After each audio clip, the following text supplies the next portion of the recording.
All right, so that first beat slowed down. The kick is going to go with the accents on the right and left hand respectively up on the hi-hat. So both hands up here, right, left, center. It's really important you get that left hand, or else that's going to kind of screw up like the order of things. You're not going to be able to get down to the snare. So kind of a little bit faster.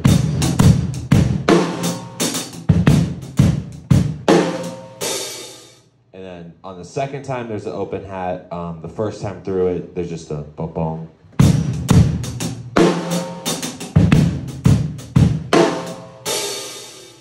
And mostly what I hear is just that 2-bar loop. He's going to branch out from that. We'll talk a little bit about like doing fills off of that. Pretty much you're going to want to go kind of with like some linear patterns coming off of the hi-hat. Here's an example.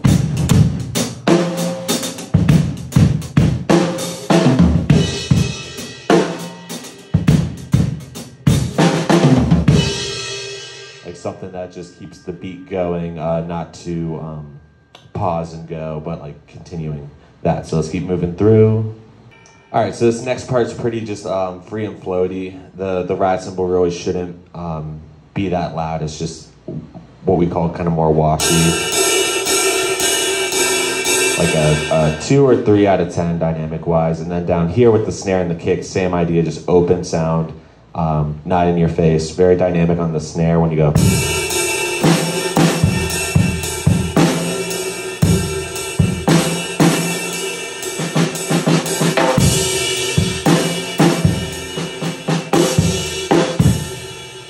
Really test your left hand control. Can you do those different dynamics and keep it soft like that? I'm really thinking more like with my left hand there, like let the weight of gravity take the stick. I'm not squeezing, I'm just dropping the stick.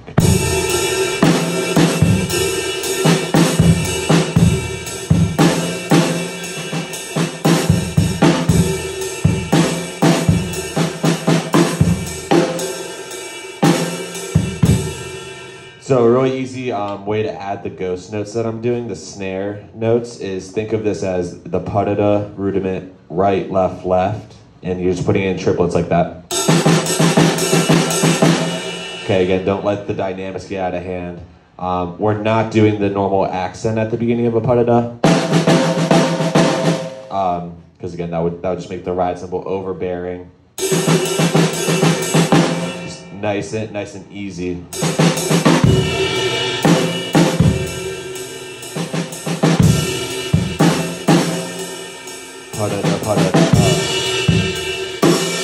And try to think of this section like waves. Like, don't stay at the same dynamic. Go up a little bit, then come down a little bit.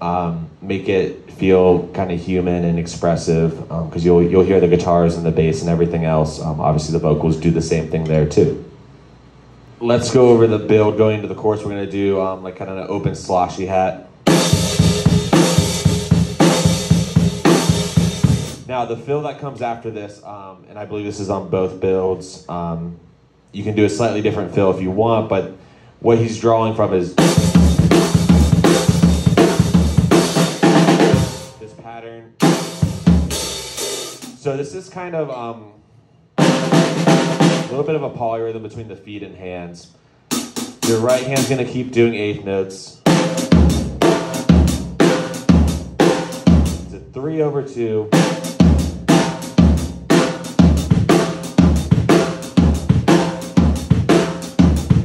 And then the kick is snuck in there. So definitely take that slow first.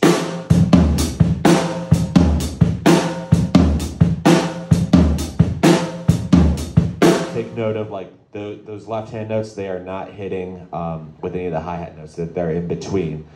Then when you feel comfortable with it, just like with any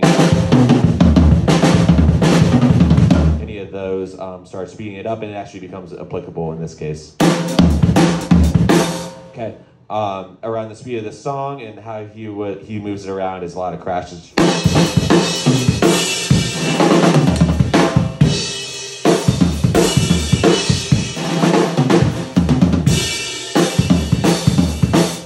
Get that floor time in there on the first one. And then I'm always gonna one of the best things about Deftones drummings is he does get like some good like 5-stroke rolls in there. You know, I love rudiments, but you need something like that. Paradiddle at the end of the fill. You know that trick. Right to get over to the left crash.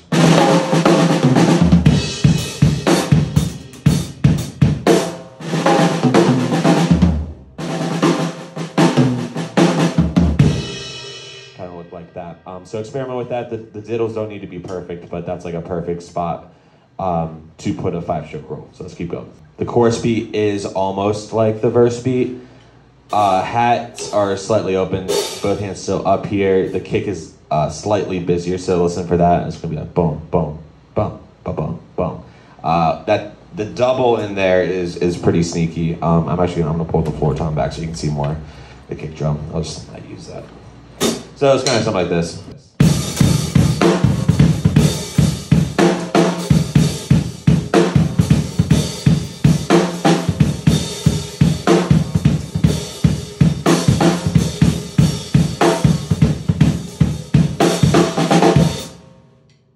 So you can notice my right or my hi-hat really mostly just like straight. I can add notes there, but I kind of rather use my left hand to do ghost notes down here. Not to the point that I'm just like fully gonna commit to this look. I think the kick is the most important thing there.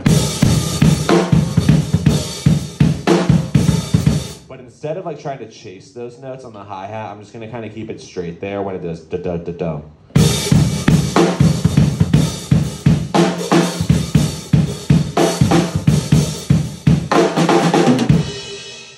So.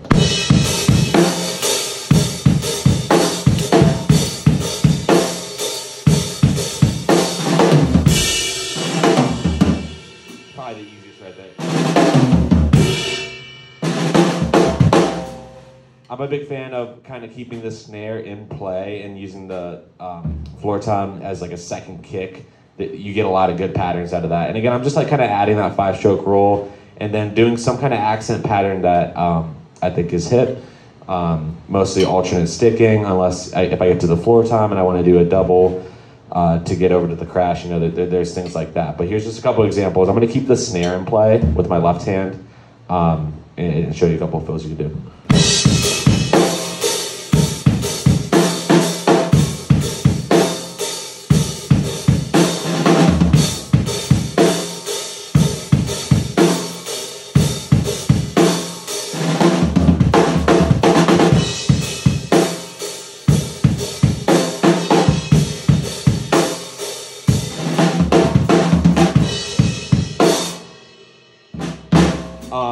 Crosses are like something worth practicing. Actually, I have like a whole sheet on those because in that case, like you can just create like some interesting things with that. Like the fill can come out a way that it never could otherwise if you just add that cross to it. So let's keep moving through the end of the song. I don't think there's too much new stuff coming up. Okay, so on the last build, it's a double build. It uses a lot of that same trick I was showing you with the polyrhythm. There's gonna be some 5-strokes in there, and then I think the big thing I want to point out is on the second build, there's some double kicks, and I want to just introduce that as a concept to work on.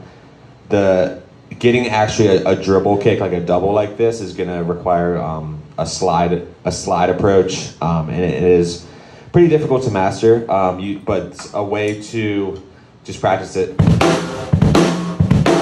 Leading into a snare or any note, for some reason in your brain, if you think about leading up to a destination, the thing that happens before it kind of has a way of like knowing where it needs to go.